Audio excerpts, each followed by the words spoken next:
Welcome to the Big Roofs podcast. We're your hosts, John and AJ, and today we have a very special guest, Cameron Woodard, who is. Hello. I'll let Cameron introduce himself, but Cameron works with John, and we're excited to have him on. So, Cameron, welcome to the show. Thanks for having me. I work with John. I'm in Athens, Georgia, primarily. Been doing roofing for just a little bit and just excited to talk about roofing in general. I'm excited for people to hear your story. I think that your story is, everyone says they have a unique story, but I think that it's very common. The number of interviews we've done is like, oh, no one just wakes up thinking they're going to be a roofing salesperson or roofing contractor or in the roofing space in general. But I think a lot of people will actually identify with your story and understand why we work well together and why I'm excited to be on your team with you, because it's I just think you should tell from the beginning, tell your background with Athens and all this stuff. I think that's a really helpful thing for a lot of people that will be watching and listening. So I grew up in the Athens area. I went to school up at North Georgia in DeLaurier. I majored in business, and then I moved back to Athens.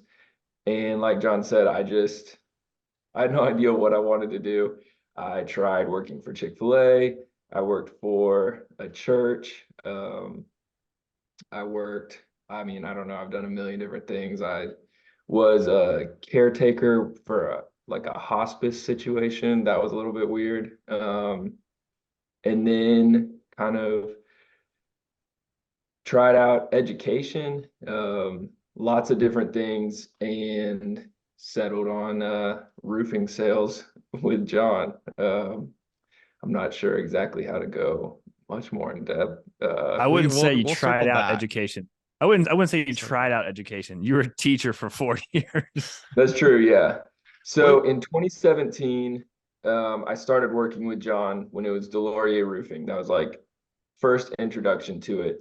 So I worked with John from 2017 to 2019, and I really enjoyed it. But for some reason, I've always enjoyed working with kids, the idea of education. So I went back and I got certified to be a teacher in Athens, and stepped away from roofing for a little bit. And I taught second and third grade kids for 4 years.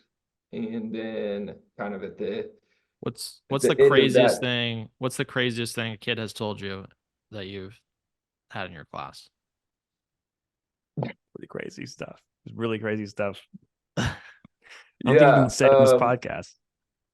Yeah, I would say I've definitely heard stuff that I don't think would want to repeat on the podcast. I don't know. From a second and third grader. Yeah, all these, they be talking about stuff that you wouldn't expect a second and third grader to talk about. I will say, anytime people, if you think that your kids are keeping your secrets when they go to school, it's just not. As soon as kids would come in and just be like, guess what my mom did last night? Guess what my dad did last night? And be like, I don't know, kids being like, my dad just always walks around the house with no pants on, all that kind of stuff. So whatever goes on in your house, if you've got kids going to school, your kids' teachers know all about it. And parent-teacher conference time would come around, and I just keep my mouth shut and not mention any of it to them. But yeah, I definitely enjoyed teaching. It was, moving away from working with John and into education. It's not that I hated working with John or anything. I was trying to get away from him. I wanted to see what that was like, just try out different things. But by the end of 4 years, it was just really clear to me that it wasn't going to be what I wanted to do long term. Why was that? Sorry, what'd you say? Why was that? So you're saying after 4 years, really clear it's not what you wanted to do. Was there a list of things? Was it one thing specific about teaching that wasn't the right fit for you, or? Yeah, I think kind of what I see my strengths, like the things that I think I'm good at. I could use some of that in teaching, but I wasn't really able to really to really make a difference that I thought I could make. There's just so much about education that's tough right now.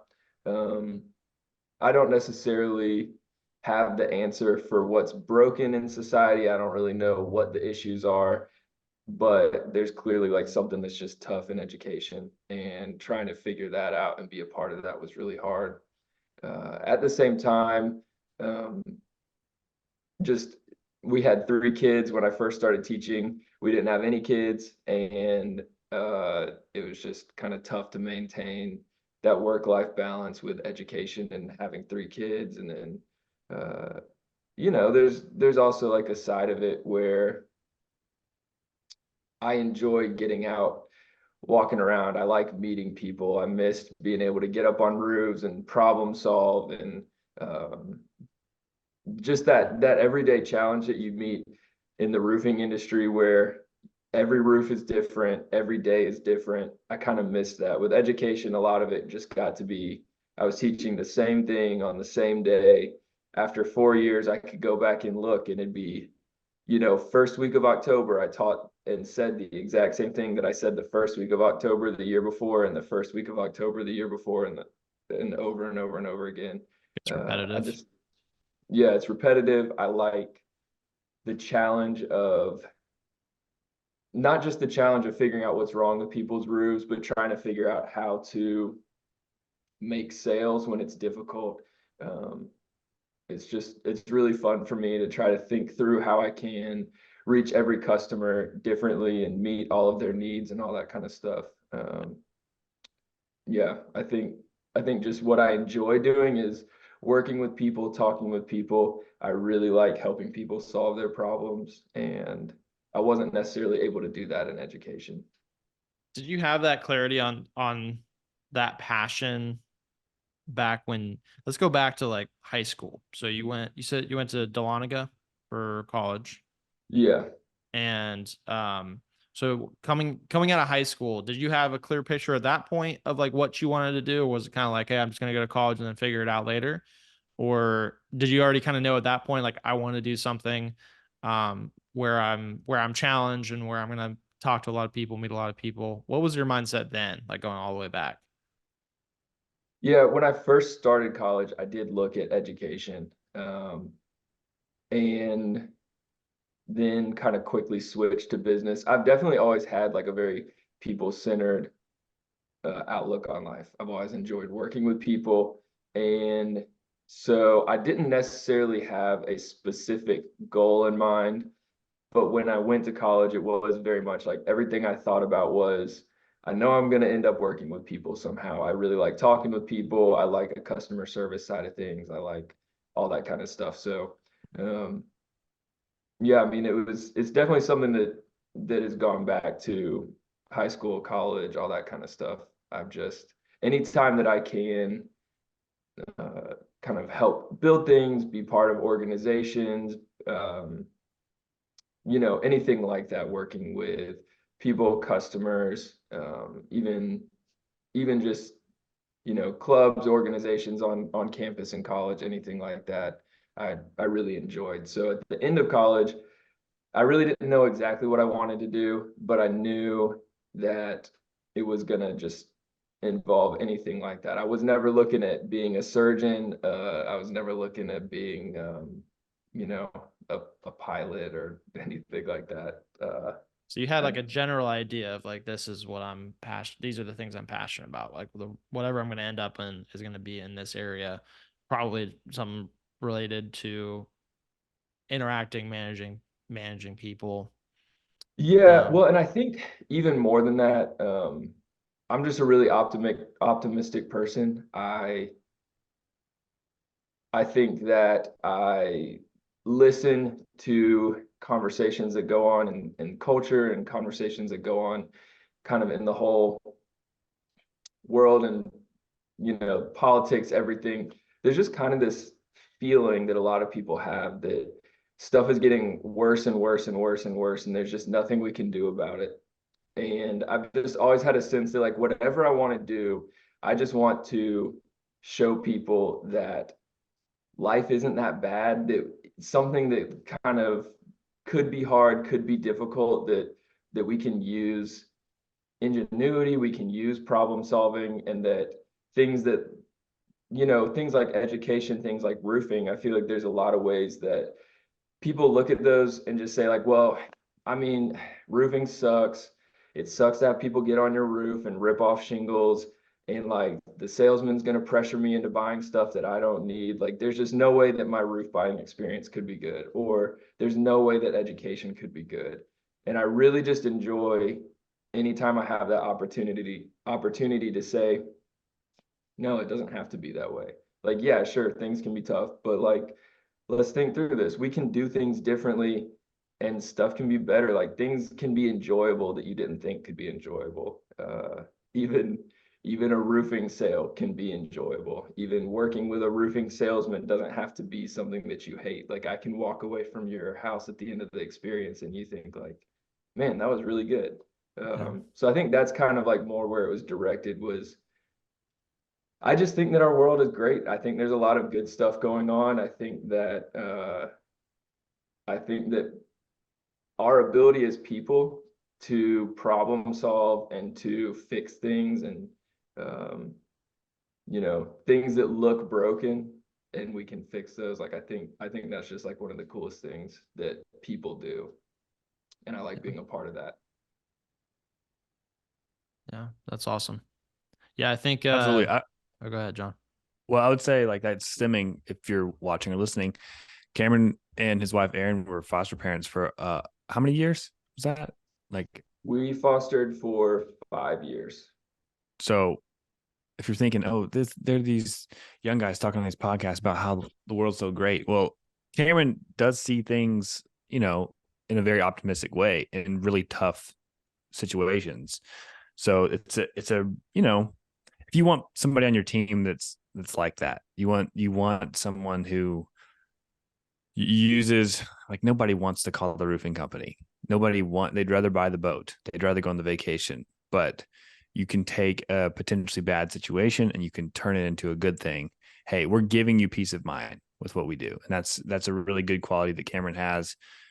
And also the creativity side of things too is really important. And I think from the ProLine perspective, our ProLine team has gotten to know Cameron's creativity and like how important it is to bring humor and like creativity into all business. Like it's a people business, but you have to attract people with creativity and like unique ideas. And that's one thing that I think that Cameron has a lot of strength in that I don't. I know most people don't. So I appreciate that. I just want people to know that like that the experience that Cameron's had is very unique from that perspective, and having a positive outlook is still, having tough situations and still having a positive outlook is a lot of what roofing is. It's like, this is tough. Your roof is leaking. These kids need fostering, but we're going to make the best of it and have an opportunity to make this a positive experience. So it ties in together. Yeah, I hadn't really thought about that, but even a lot of the focus that my wife and I had in fostering was we just like worked with the parents a lot. So we cared about what was best for the children first, but I think it is helpful to have met with people, sat with people, and come alongside them at like some of the toughest parts of their life. And it does help to know, I mean, talking with a customer yesterday and he's saying, I know I got to get my contract signed, but it is helpful to know like, okay, he's got a lot of stuff going on with his parents and there's ways that I can show him empathy and not be just like, I can still try to help get his roof taken care of because he does need his roof taken care of. He does need to sign the contract if I'm going to get the roof taken care of, but also like I can come at this with empathy and a lot of the stuff that I experienced as a foster parent working with people who'd lost their kids and were trying to get them back. I think it's definitely helped kind of give me the ability to just come alongside people in what is a tough part of life and have empathy, but also say like, because that's one thing with foster parenting is it's like, hey, this sucks, but also like we got to get something done. And sometimes that's the way it is with roofing too, is it's like, hey, I know we don't want to do this right now, but I promise you the relief you're going to feel when you're not wondering if your roof is leaking, when that stain on your ceiling isn't getting any bigger, like we got to get something done here. I think is really a cool part of the roofing industry. Yep. Yeah, that's good. A good perspective. Very good perspective. Yeah. I really like that perspective of that, making that impact on like a person by person basis. I think it's really tempting. There's a lot of people that want to make an impact on the world, right? Most people, unless they're very cynical, they want to make a positive impact on the world in some way. And I feel like a lot of people get drawn into, well, the only way for me to make an impact is I got to get involved with some big political like movement, or I got to be, they want to be part of something really, really big in order to quote unquote make an impact. When in reality, it's like you can make a really substantial impact just one person at a time in a community. Right. And I like that perspective that you have. It's like, you're able to affect that change and make someone's day. And it's like, you don't even know, it's like the butterfly effect. You don't know who else that person's going to interact with over the next 24 hours or even multiple days that now is positively impacted by you. And it's going to then, like, you could have inadvertently, it positively impacted hundreds of people just by one positive interaction.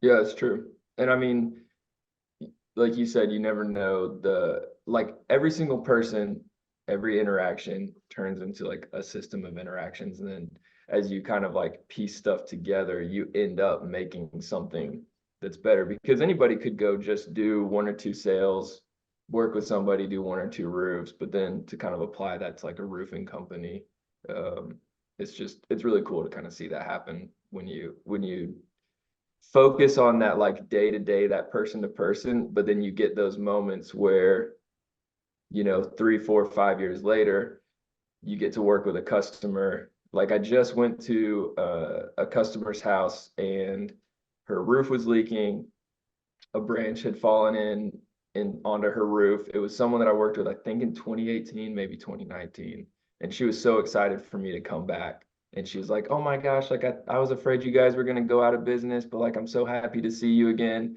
And I remembered her and she remembered me and all that kind of stuff. Like those are those cool moments. You're like, okay, now I get to see the bigger point of view. Or when we look at all the 5-star reviews that we get, and you get to kind of see every once in a while, you get those moments where you get to see that bigger picture. And you're like, you know what, like this is really cool that every one of those little things adds up and makes something bigger.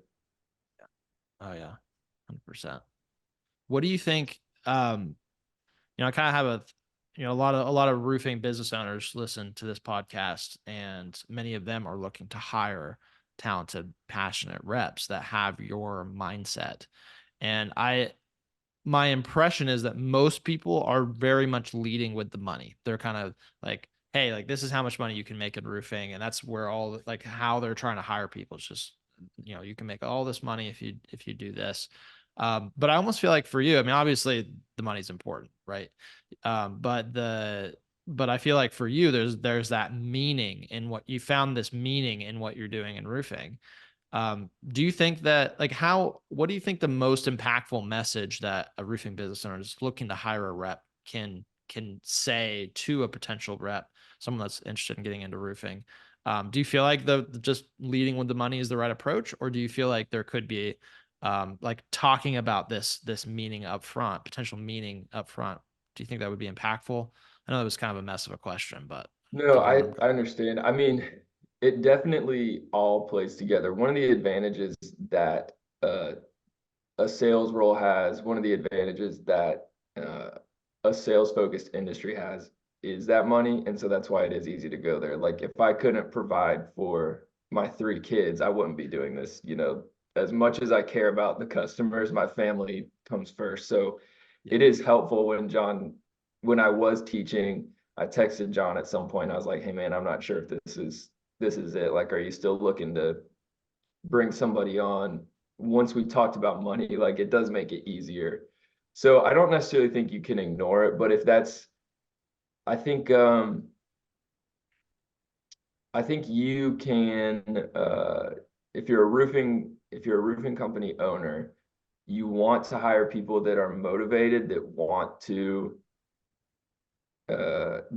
grow a business, but there's got to be something else beyond that, because you've got to have people that have a long-term point of view. So it's possible to accidentally hire people that are just trying to make as much money as they can until they can springboard off your company and get a job with another one.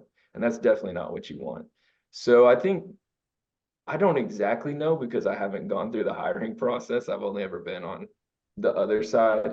I do think, though, the more questions you can ask to people, just to kind of figure out, like, what is it that makes you tick? And I know not everybody is like that.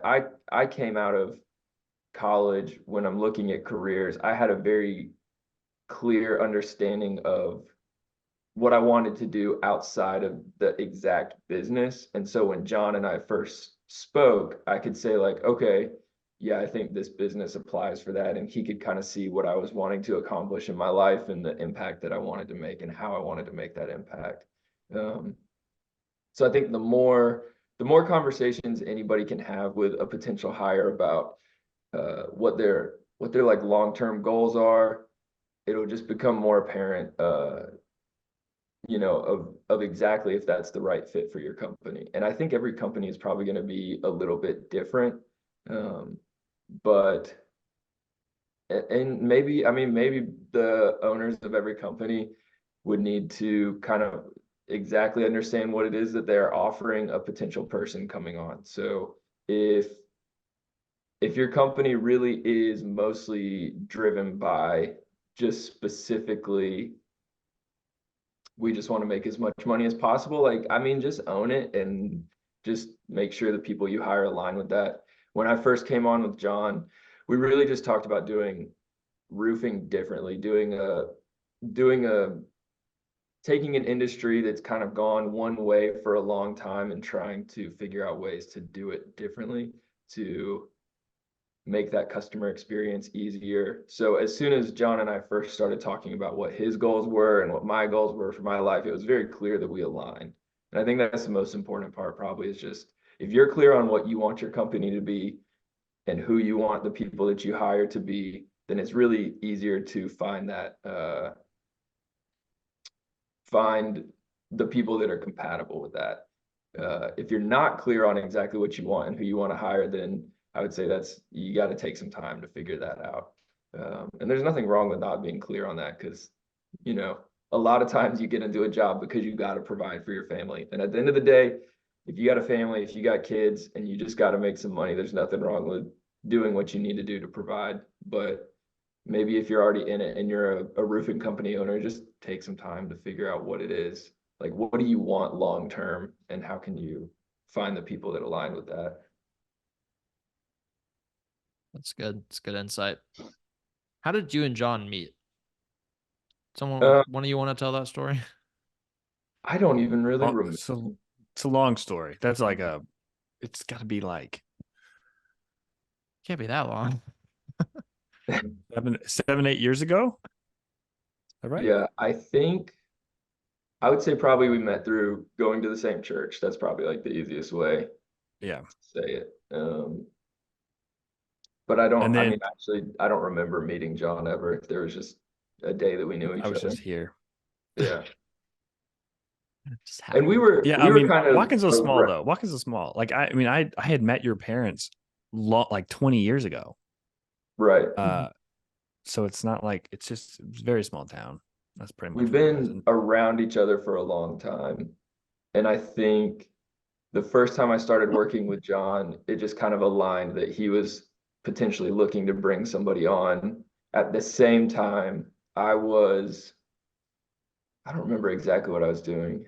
You were at Enterprise then. I was at Enterprise, yeah. And I was looking to make a change. I was kind of trying to decide if I wanted to maybe I was just trying to figure out what I wanted to do with my life. And John just happened to be looking, and I don't even remember how we first started talking about it. I really don't. It's been a long time.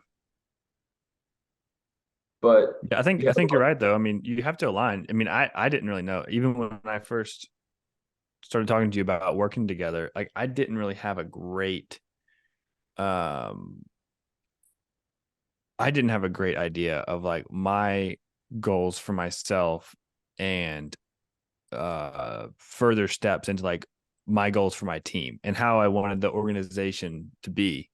Like everybody talks about an org chart. Like I didn't have an idea. I had a somewhat of a framework, but like as far as like getting into the nuts and bolts of what do I want for each individual member of my team, part of it did relate to money. I wanted people to make a good living, but like the values that we shared and things like that, I think you're right. Like you've got to, as a leader, as an owner, you have to get pretty close to laser focused on that stuff. You have to, if you want to interview somebody, your brand, your company, we talk about culture, your company culture, you better know what those values are. You don't have to put it on the wall and say, here are 5 pillars or whatever. You don't have to do that. You just need to know what it is.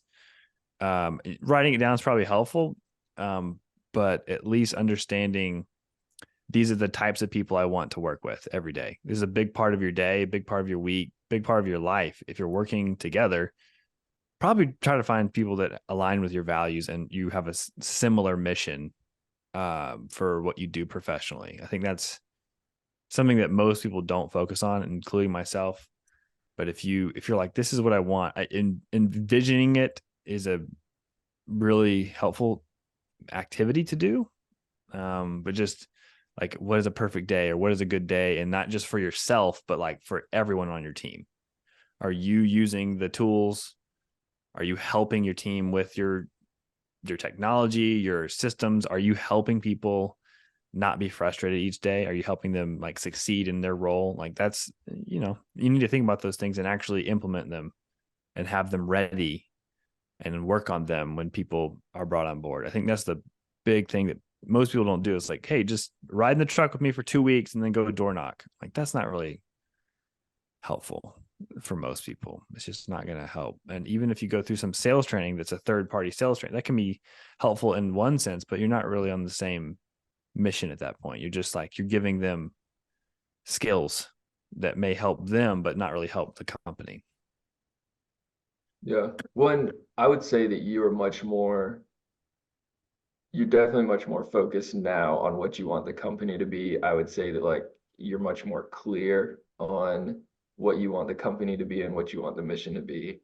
But I think you at least had enough of a grasp back in 2017 when I first started working with you that I could understand like, hey, we don't know exactly what it's going to look like. We don't know exactly what the day-to-day is going to be, but roofing companies have always kind of operated in one way, and I want to find a way to do it differently that makes it better for the company, for the customer, and for the roofing industry in general. And so that was enough that I could grasp on of like, I feel like the word disruption or like a industry disruptor gets thrown around a lot. It's kind of like a buzzword. But I mean, essentially, like we were wanting to do that a little bit, maybe not necessarily kicking down doors kind of disruption, but like we're going to quietly try to do things differently, and it's going to be something that people notice. And yeah, and I mean, I at least had a grasp of we were trying to make that sales process better from day one. And we tried a million different things. Like I've done door knocking. I've done just door hangers. I've done sales pitches where I don't meet with the person. I've done where I've sat down at a kitchen table with somebody and stayed at their house for an hour or more. We've tried so many different things, drilling down on figuring out what it is that works. It's going to give somebody that best experience, but still gives them the best end result. And I think you were clear enough at the beginning that we could see that was something that was going to align.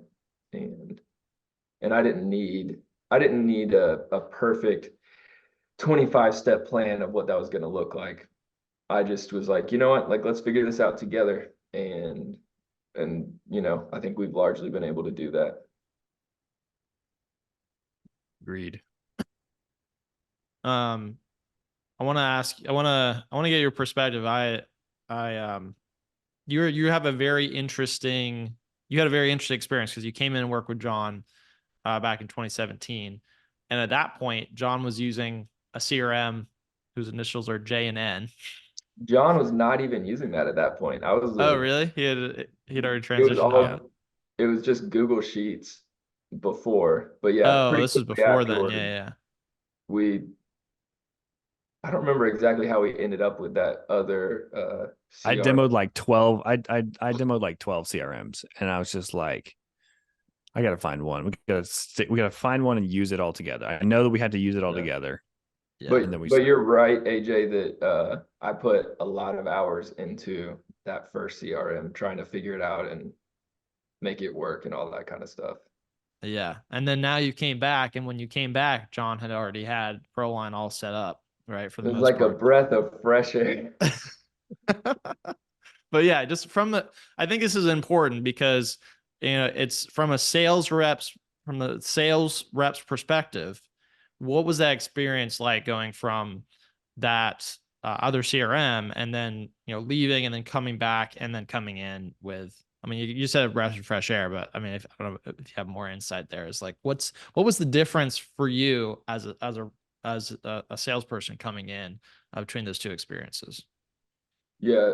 So I put a lot of time in that first CRM, and it was it was interesting because right around 2019 when I moved into education, John was starting to say like, "Hey, I don't think this is actually giving us what we need.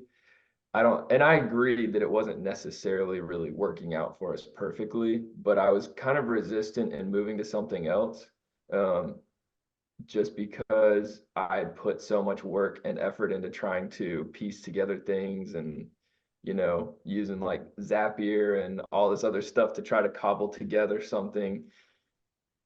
So there was kind of like I was almost like having that sunk cost fallacy where I was like, man, I put so much time into this, I don't want to like give all that up. Um, so then I leave and then I come back, and it was really interesting to see ProLine having all these things that we talked about all those years before. I mean, not that long, but 4 or 5 years before, we were saying, I wish it would do this, I wish it would do that, I wish it would do this, and ProLine did it for me. Just like the automations being set up, the I mean, just the workflow worked really well. I mean, it was just kind of like there was there was so much stuff that you can do with other CRMs, but the the amount of time that I was putting into it to make those systems work really wasn't worth it. And then to see how quickly I could just, put this person in this workflow, and now I've got all these automations set up and these campaigns are going and all this stuff.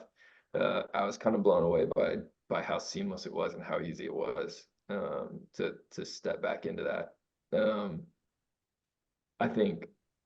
I think it definitely made coming back really easy. I mean, leaving with one CRM and coming back into another potentially could be like a really difficult thing, but I think that ProLine worked in a way that it's almost like you have this idea of what the natural next step needs to be.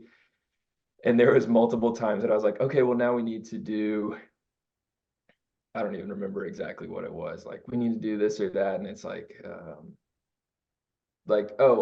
needed to talk to our person who's going to put together the work order, but I didn't actually need to. I called her and I was like, hey, we got to get this work order together. And she's like, oh yeah, I already got the task from ProLine, so I already put that together. And so I would say on the workflow side of things, it worked in the way that my brain naturally thinks, like these are the next steps. On the collaborative side of things, I think that's also a really big piece. The fact that multiple people in the same organization are able to collaborate on customers and projects and tasks easier, I think is so helpful. I think even yesterday, I can't remember exactly what it was. Someone had signed a contract but we're waiting on financing to get approved. And so, you know, our same person that's going to schedule that job to be done, since the contract has been signed, she had already been able to see the conversation that I had with the customer about how we were needing to wait just a minute to get his job scheduled until financing worked out. And she just sent me a text message and said, hey, I'm just going to wait to schedule this until financing works out. The fact that she was able to see all that, I just turned around to John and I was like, oh, I love this so much that I don't have to I was gonna go ahead and text her and let her know all that, but I didn't have to fill her in. She was able to see everything. I think that's a huge piece. I think it's something that people may not understand about what ProLine does, is that everyone on your team can see all the communication for every single project that you, every part of the workflow. So they're assigned to it. There's yeah, they have to be someone's assigned. yeah, or they're an admin, but yeah, Correct.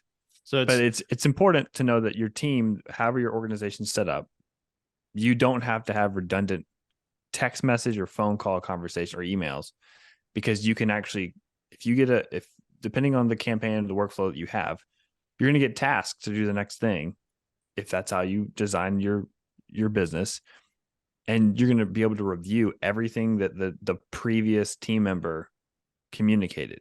And so you're not going to be having these. We have like a morning meeting and it's 15 minutes. Sometimes it goes longer, but in general, we try to reduce the number of basically pointless conversations, pointless questions.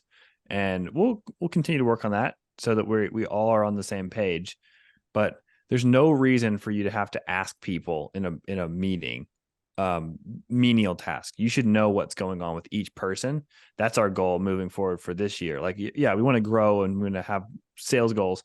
But I think for me as a leader, I want to make sure that we're, as much as possible, ProLine offers a very, very clear picture for every team member to know exactly what we're supposed to do for each different customer. I think that's the ultimate goal for me, is like, everyone has that feeling that Cameron had, is that I love it because they've already done it. Like, Kathleen's already done this. Tisha already knows this. We don't have to worry about this. We know when to pay people then. We know when to schedule this. We know when to order this. Like, nothing's perfect, but from a internal communication tool, ProLine really does give each team member that it empowers them, because we all know what's going on. And from the customer's perspective too, they don't get as much incorrect information. They get correct information from us, from our team, and they feel confident in choosing our company because we're all communicating on the same page. We're not as much as possible, we're not asking the wrong questions or giving the wrong information to our homeowners, because we're all on the same page. It's a communication tool. It's a communication platform that has a CRM that's really robust with a lot of really powerful automations. People want to be communicated effectively and clearly on this is, like you said, it's a very nerve-wracking process to replace your roof or to repair your roof. You need to communicate clearly every single time. Yeah.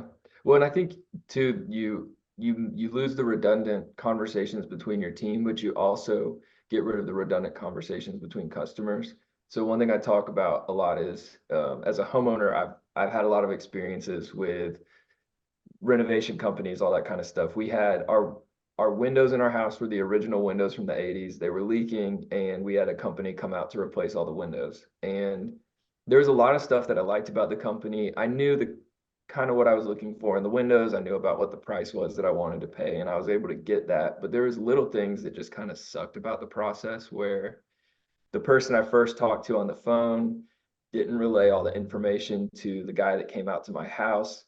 And then the guy that came out to the house to sell me on the windows, like the person who scheduled the install, like they didn't even know each other. They didn't even know each other's names. So this guy was in my house. He was working with me for a while. We were going through all these different things. And then I think his wife went into labor or something like that. Or maybe he was like, hey, I really actually need to go like but it was like either his wife went into labor while he was at my house, or she was going to be induced the next day. It was something really like that.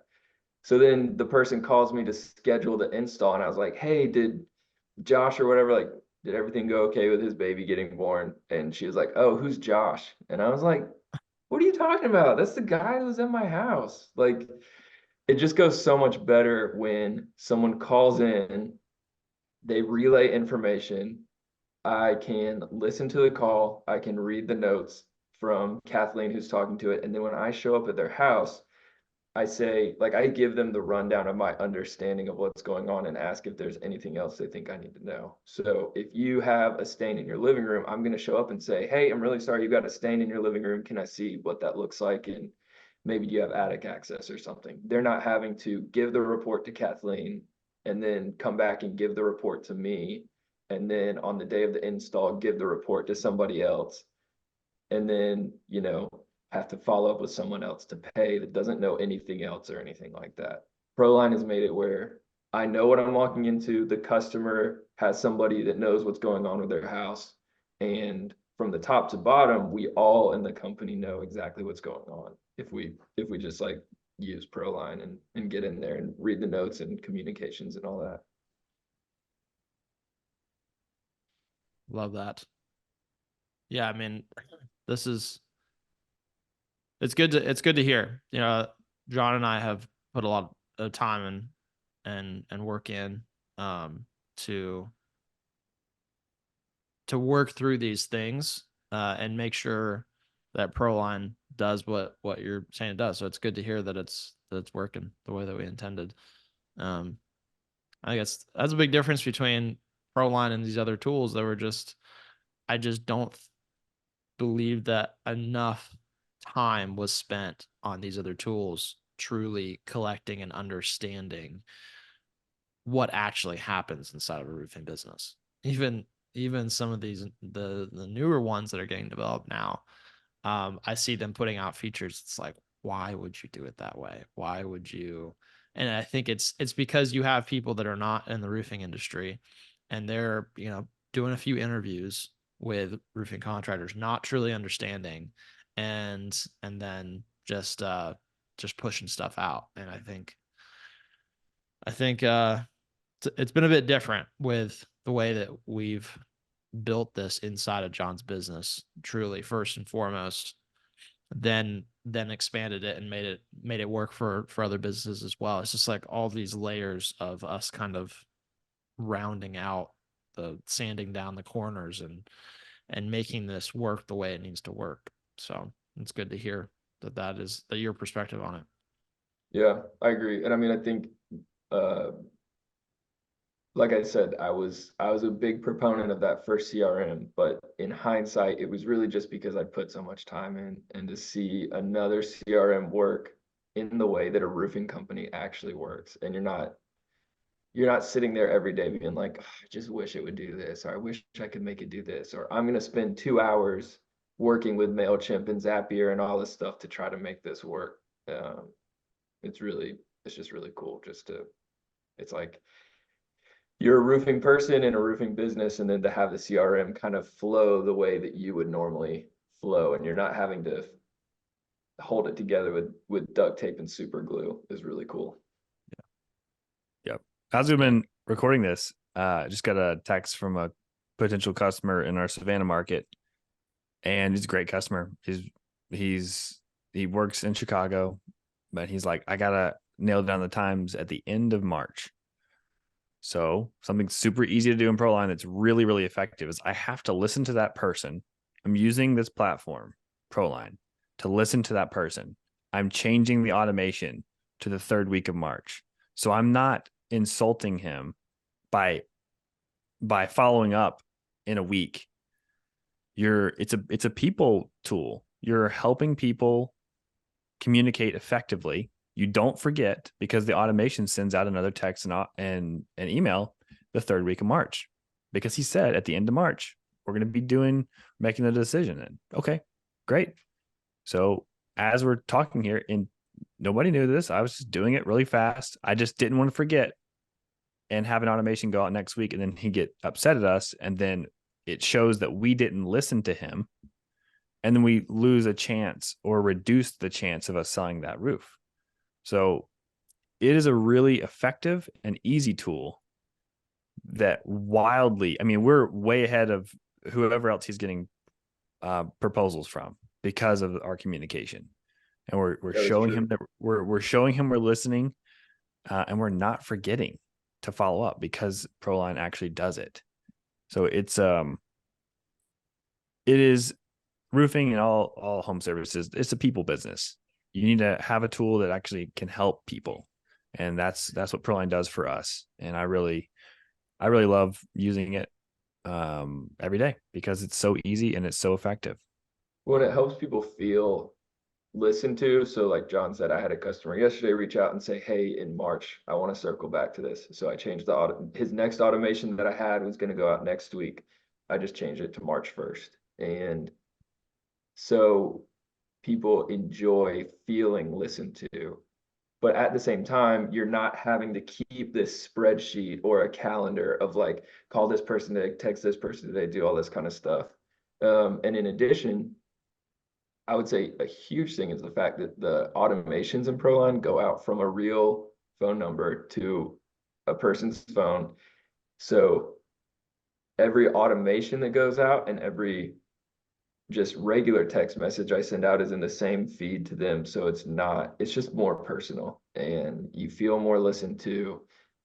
It's real easy to just go in and change the text of the automation and say, hey, you said you wanted to wait till March to talk about this because you were going on vacation. Like, how was Paris? Or I don't know. I have not had a customer go to Paris, but if they did, just, you can change it that easily.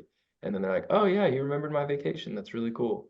And it's not disingenuous because you actually do remember, you do put it in, but we're all human. Like if you're meeting 5 different people a week and you meet 20 new people a month and you're getting so high up, it's impossible to just off the top of your brain remember every single person. And that's why people would have Rolodexes before, is because they needed something to help them.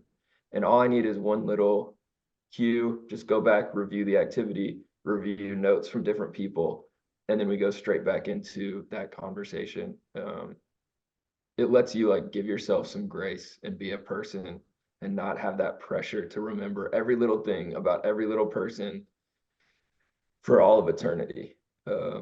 Even that customer I mentioned that was excited to see me, before I went to her house, I'd reviewed the activity from before and remembered who she was and looked at her house and remembered the stuff that we talked about and all that kind of stuff. And we didn't have as much in there because she was a customer from before ProLine, but there was like enough saved over that had been uploaded to ProLine that I could remember. And so then you don't have to be Superman, you don't have to be the Incredible Hulk, but you can still, I don't know, like perform on that high level because of what you're able to like store in that system and the way you're able to communicate with people. That's what I like to hear. I think I'd even considered trying to get a patent on it because nobody else does the automations the way we do it, with the ability to reschedule and edit it. To me, it just seemed like such a no-brainer, like having these conversations with John and what John had struggled with when trying to use other automations. It was like, yeah, like you should be able to tell the automations, no, send this time instead of that time. And you should be able to go in and change what they say. And it's just like, it's kind of crazy that there are other systems out there that you can't do that on. Yeah. Yep. Well, thanks so much, Cameron. Yeah. Let's start to wrap up. We usually do a question at the end. We'll do, what are you looking forward to the most in the coming week? Looking forward to the most, I'm not sure. So my in-laws just took all 3 of our kids for 2 days. So it's been nice to sleep through the night for the first time in a while. I don't know about coming up. I would say like these last 2 days have been great, getting a full 8 hours of sleep and I'm trying to think if there's anything else. I don't know. I mean, it's cool that John is in the Athens area. We can. Oh no, my truck's getting wrapped. Trucks are That's what I'm coming. excited about. My Mhm. truck's getting wrapped. We've been waiting for it for a while. It's insane that it's so hard to get a truck wrapped around here, but um, I'm excited to have a bright peach colored truck driving around Athens for everybody to see and stand Yeah. out, and not just be another white and blue truck driving down the road. That's going to be effective. Yeah, the installer sending me pictures right now. It's very exciting. It's very exciting. It's good. It's good. What about you, John? What you looking forward to? It's the same way. I Same. mean, I will be in Athens. My entire family's in Athens for the whole week. So just getting to see a bunch of people, get to spend time with Cameron and his family. Our kids are friends with their kids, so that'll be fun. Yeah, just getting to see Athens. I don't get to see it very much anymore, and it changes a lot. So I think that's what I'm looking for this week.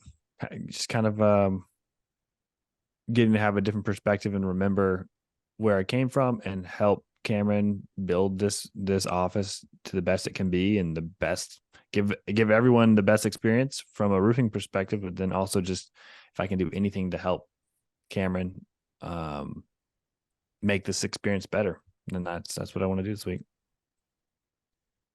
That's awesome. That's awesome. On my end, we are looking. We're starting to grow out the ProLine team. Started to build it into more of a to a little bit bigger than what we've had before. Starting to bring on new people and have some really exciting interviews this week with some awesome people that I'm excited to get to know and see if they're going to be a fit. So that's just an exciting step in the ProLine journey as we continue to grow. It's very exciting for me to see you not have to stay up until 4:00 in the morning forever. Yeah, to do it just to get bug fixes done and stuff. Yeah, Yeah. it's been I I've enjoyed it. I've enjoyed doing that, but I've also come to realize that it isn't sustainable. And if and ultimately I can't allow myself to become the bottleneck that holds back ProLine from being the best that it can be. So I have to find people to start taking over these pieces of the business. So Did y'all know that there was actual real bugs in the first computers, and that's why it's called that? Nope.